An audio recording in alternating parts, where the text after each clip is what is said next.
Hello and welcome back. You're tuned into Revision Hub with Jazzy Jane. I'm back with another video on beliefs in society, again an AQA sociology topic. If you guys are ready to roll, please press the thumbs up icon now. Okay, for all of those who are ready to go, let's go. So a quick recap for all of you. So last time we looked at NRMs and the different types of NRMs. Do you remember them? Do you remember the content? If so, please on paper, flashcards, take a few moments before going ahead with this video to write down what you remember from my video. And certainly this would only be possible if you did the formula which is this. So please take a moment to do this, because as I keep on going on, this is the formula to success. So let's continue for those of you who've actually made the effort to write the notes and done what you're meant to do. So let's go. So Stark and Bainbridge, you've probably heard of this sociologist before, and Stark and Bainbridge are sociologists. They argue that there are various different ways in which cults are organized. Okay, so there are three different types of cults. Number one is known as cultic cult movement, audience cult movement, and client cult movement. Okay, so the cultic cult movement is the most organized out of all of these type of cults, whilst the audience cults is very less organized. It's more membership and it's not very well organized. It's a type of cult within the umbrella of a cult, but there are various different branches. So the audience cult is not very organized, they don't really care, so it's very less strict, you can say, whilst cult movement is much strict. Clients and cults is more about meeting with the dead, much more spiritual. So you need to know the difference between the cultic cult movement, which is much more organized, it's much more traditional, sort of not really traditional, but it follows what their rules are. Audience cult, however, is totally the opposite of cultic cult movement, whilst the client cult is more spiritual, meeting with the dead, medical miracles and stuff like that. So it's just a small section which you just need to know. Why do people join? Why do you think why people actually join sects, cults, churches, and denominations? Why do you think you would join if you were willing to actually participate within that particular religion? Pause and have a think.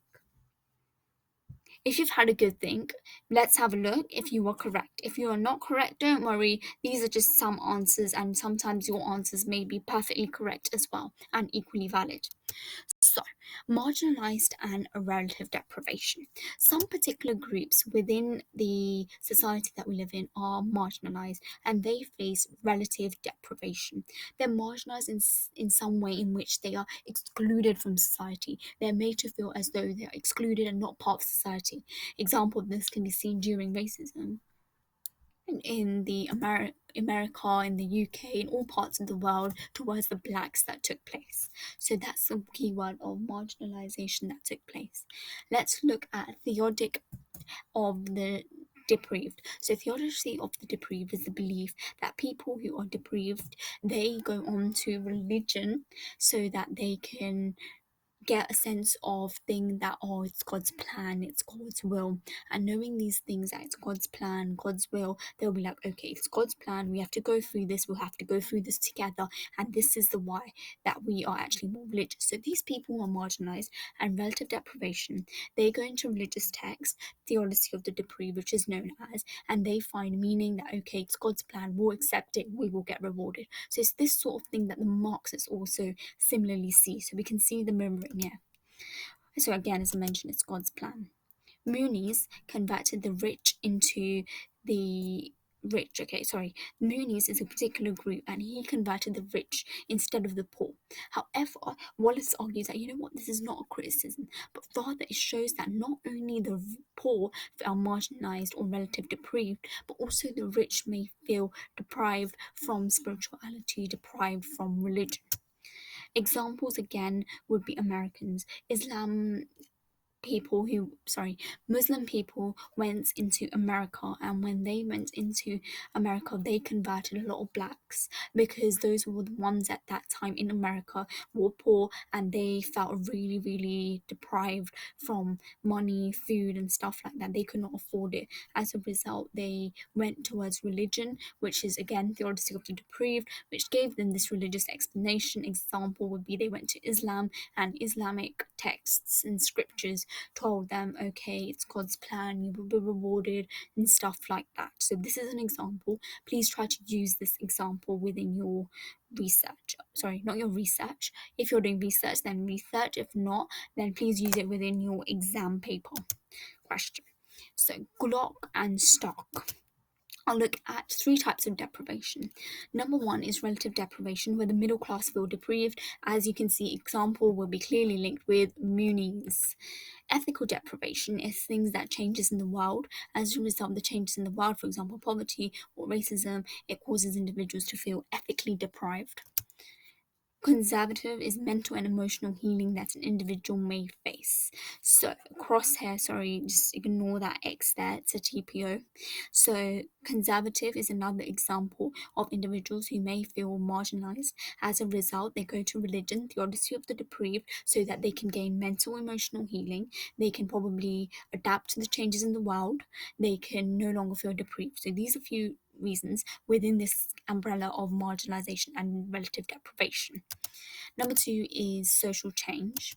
So Wallis, again a sociologist, argues that sects and cults rose in the 20th century. We all know this, right? Accommodation that takes place, and there was a rise during industrialization that took place. As a result, even rationalization took place, and that also rose as well. So, as a result of social change, individuals began to join sects and cults because they wanted to go back to tradition again, and they wanted something different from industrialization, rationalization, which was taking place at a very high and fast rate. Then we continue. Bella is a sociologist on social change, and she looks at how in the 60s, America youth, USA, they felt a crisp of identity. They felt, oh no, sorry about this. They felt deprived of their identity, so they joined sects. Okay, so sorry about this. So Bella argues that she actually looked at a group and found out that in the 60s, the American youth felt deprived of identity. As a result, they joined sects and cults. Hewlett found out that middle class felt as though something was missing in their life, so that's why they joined. Wallis argues that sects and cults, they promise to relieve stress personally, professionally, by providing some sort of spirituality. As a result, individuals join sects. These are simple points you just need to memorize, and that's it. You've got your points. So this is under the umbrella of social change. Second point. So what we've learned, hopefully you've learned why people join in terms of the odyssey of the deprived. They want social change, and you have examples to support it within your answer. Next video, we're looking at sects and the growth of the new age. Till then, please revise, rest, test and repeat yourself all of the content that you've learned in this video and all other previous videos that I've made. Again, on Instagram, so please scan it and follow me there. And do not forget to love Canva, because I made these slides at Canva. It's a really, really useful website, and it's just amazing. I'll highly recommend it. Like and subscribe. If you actually like the content that I'm making, if you like the effort that I'm putting in, please take a second now to press the smiley button and just click subscribe. Thank you for those of you who have actually done that and taken a second out of your precious time to actually subscribe. And please comment within the comment section if you do not like something, if I'm doing something wrong or you don't understand something. I'm willing to make changes and make you understand, because obviously this channel is for you all. Please press the bell icon again to never miss my video. Thank you so much for tuning in to Revision Hub with Jazzy J.